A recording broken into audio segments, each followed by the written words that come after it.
Hello বন্ধুরা, welcome back to my YouTube channel. তো বন্ধুরা, আজকে আবার এক লং ভিডিও নিয়ে হাজির হয়ে গেছি। আজকের ভিডিওটাও একটু অন্যরকম, আপনাদের কাছে সাধারণ মনে হতে পারে, বাট আমি একটু অন্যরকমভাবেই বানাবো। তো কড়াইয়ের মধ্যে দিয়ে দিয়েছি সর্ষের তেল। আর আপনারা তো এতক্ষণ টাইটেল থেকে বুঝতেই পেরে গেছেন আমি কি বানাতে চলেছি। তেল গরম হয়ে গেছে, তেলের মধ্যে দেবো হাফ চামচ গোটা জিরে, আর দেবো দুটো শুকনো লঙ্কা।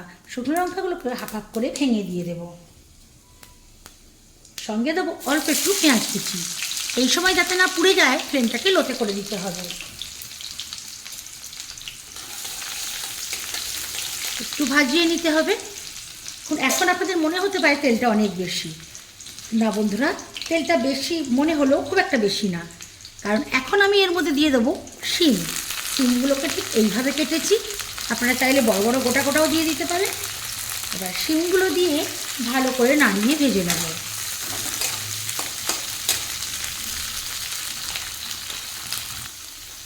এখন ফ্লেমটাকে আবারও আমি হাইয়ে করে দেবো, আর দিয়ে দেবো অল্প একটু আদা রসুনের থেতো করা পেস্ট। এটাকেও শিমের সঙ্গে দিয়ে মিনিট 2-3 একটু ভালো করে হাই ফ্লেমে ভেজে নেব। 3 মিনিটের বেশি সময় হয়ে গেছে। এখন আমি দিয়ে দেবো এই যে মুগ ও মুসুর ডাল, যতটা প্রয়োজন আমার বাড়ি ততটা আমি ধুয়ে রেখেছি, তো দিয়ে দিলাম। এখন শিমের সঙ্গে ডালগুলোকেও ভেজে নেব।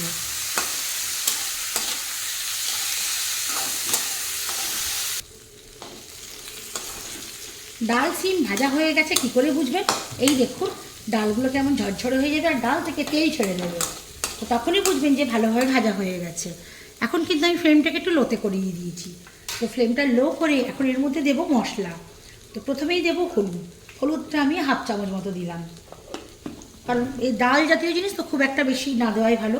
আর আমি শুকনো লঙ্কা দিয়েছি, আর শুকনো ঝাল আমি একদম 1 চিমটি বলতে পারেন দিয়েছি। আর এখন দেবো একটু ধনে জিরের গুঁড়ো, এটাও আমি হাফ চামচ একটু কম দিলাম। আর একবার নাড়িয়ে দেবো। ফ্লেমটা কিন্তু এখন অবশ্যই লোতে রাখতে হবে, কারণ ডালটা খুব ভালো মতো ভাজা হয়ে গেছে। আর শিমটা ভাজার ফলে শিমের কিন্তু হালসে গন্ধ আর পাওয়া যাবে না। এখন নাড়িয়ে নিয়েছি, মশলা যাতে না পুড়ে যায়, ফ্লেমটাকে আবারও হাই করে দেব। এখন দিয়ে দেবো প্রয়োজন মতো জল।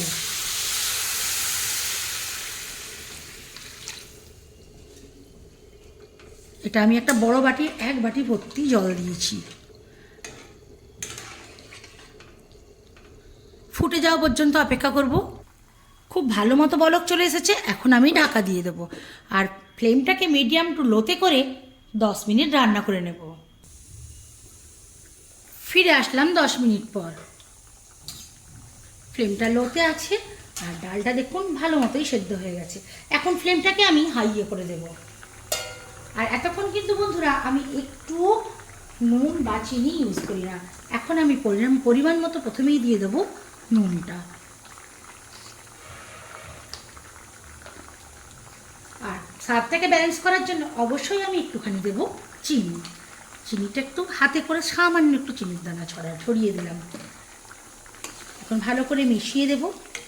আর এই ডালটা বন্ধুরা পাতলা পাতলা ভালো লাগে না, এই ডালটা একটু ঘন ঘন বেশি ভালো লাগে।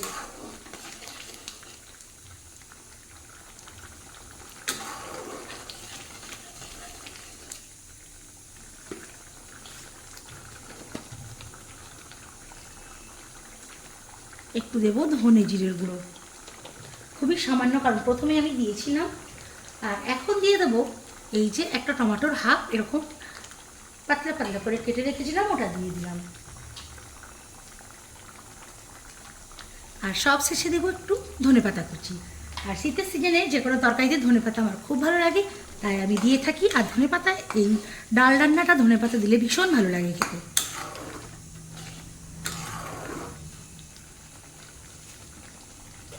এখন এটা মিনিট 2-3 জন্য একটু ঢেকে দেবো।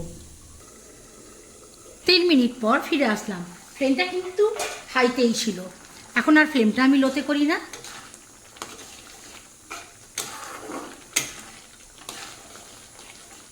এবারে নুনটা চেক করে নিয়েই নামিয়ে নিলেই হয়ে যাবে। একদম ঠিকঠাক আছে বন্ধুরা। এখন আমি ফ্লেমটা অফ করে দেবো।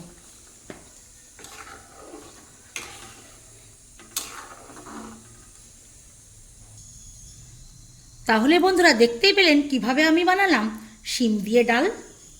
তো আমার এই শিম দিয়ে ডাল রান্নার পদ্ধতিটা আপনাদের কেমন লাগলো অবশ্যই কিন্তু কমেন্ট করে জানাবেন।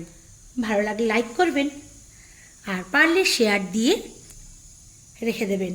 আর যারা যারা এখনও পর্যন্ত সাবস্ক্রাইব করেননি আমার চ্যানেলটাকে সাবস্ক্রাইব করে আমার সঙ্গে থাকবেন। এতক্ষণ আমার সঙ্গে থেকে ভিডিওটা দেখার জন্য আপনাদের অসংখ্য অসংখ্য ধন্যবাদ।